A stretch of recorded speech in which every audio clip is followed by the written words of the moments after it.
I started taking things apart and I realized, why not make a video? It's a pretty simple process. Alright, so this is the ABS sensor right here. The rear passenger side, that's the driver's side. Rear passenger side. Push the little clip right here, it'll pop right out. This has a little rubber piece on it, and if you're replacing it, you might as well cut it off, because trying to get it back through there, it's gonna be a pain in the ass, just like it would be getting it in the first place. So just note that. So the next thing will be to cut this piece off to take it off, you know, since I have a replacement part already. So this will be the replacement part. Look at it. Here's that same clip that's inside the new ABS sensor itself. There's the wire, and like I said, the new rubber piece. That's going to be probably the hardest thing about this entire thing, because it really only has 3 bolts holding it together. One here,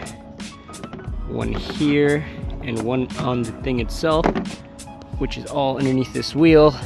To make it easier on yourself, you can take off the wheel, but you know, I like a challenge, and I don't want to take my wheel off, so I'm just going to do it without taking off the wheel. And you need a jack, and of course I have a jack stand, just for whatever reason, but you're going to have to work around the exhaust right here. And as you can see, that's part of this wire, and I will show you more about that. Inside, you see this little rubber piece that I said? I just put one line, cut it through, cut it off, and you can feed it right down into the hole.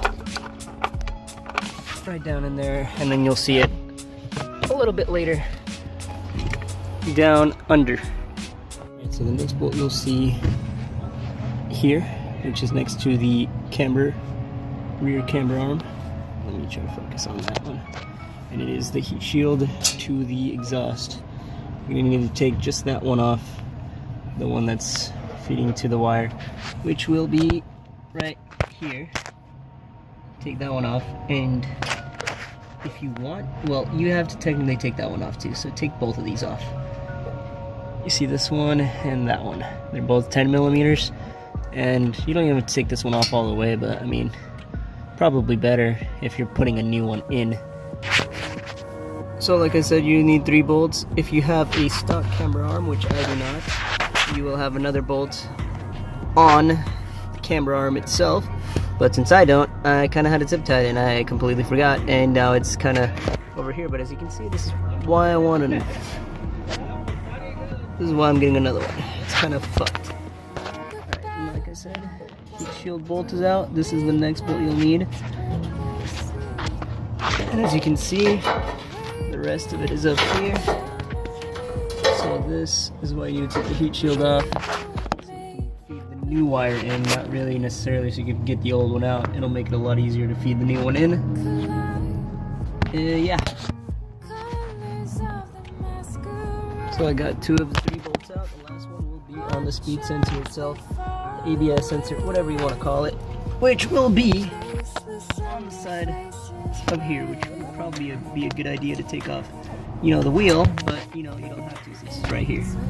Right here on the other side of the wheel. If you want to take off your wheel, you can. I don't want to do it. I'm just gonna get it out of there.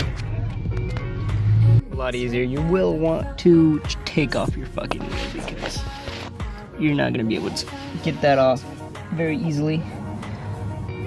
So first of all, these things like to seize up and not come off, so you're gonna have to get in there somehow, whether it be spraying material, or what I'm gonna do is I'm gonna jam this fucking 5x1 in here and kind of pry it off.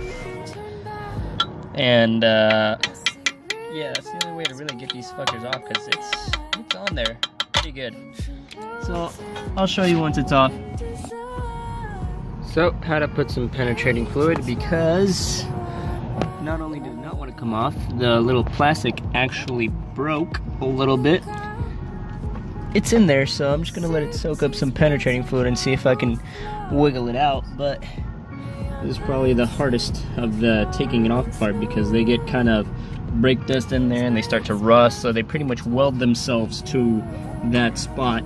So penetrating fluid might loosen it up a little bit. WD-40, you know, something, because yeah, as you can see, there's some rust right there, and it's not coming off very well. And I still got the new one waiting, just chilling right here to be put on. So yeah. Alright, so as you can see, that definitely needed some replacing. All the brake dust collecting on the magnet, and it was just rusted on there from all the sides. You can see the penetrating fluid definitely helped take it out. Now for the install, it's just reverse the process. I'm gonna show you how to put it back on, of course. But so as you can see, that's the hole that it needs to go in, and it just goes in like it would.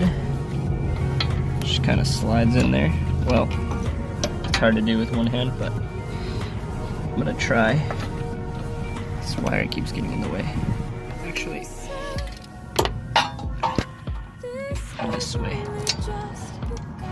With my right hand instead of my left. Maybe that'll be a little bit better. Okay. So that wire's out of the way. First the process, snug in there. Even though it's snug in there, you want to grab the 10mm bolt that goes with it. Make it even more snug. Just kind of grab it. Wait, actually that's not it, it's this one right here. It's the little one.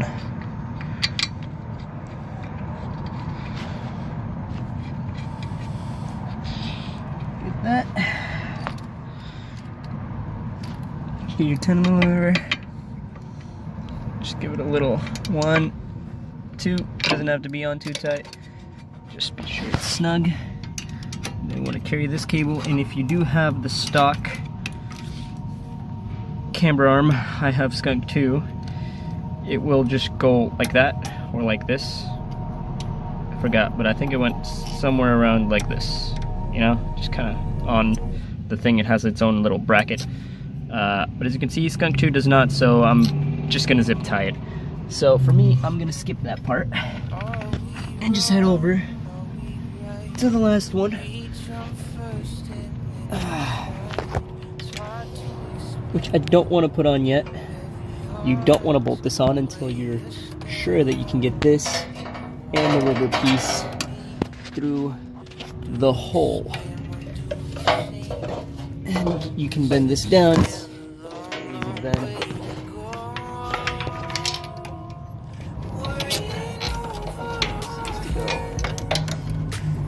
Around.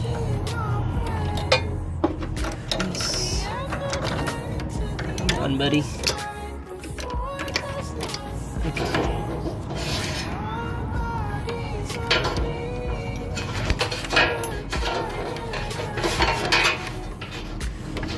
Trying to show you the hole.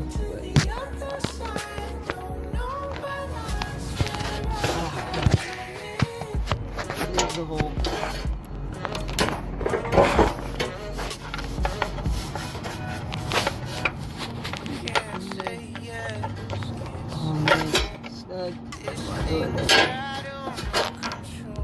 And then this is going to be the hard, fun part, you know, keeping it. You know? But what I like to do is I like to go up there and clip it first. Let's go do that. Whew.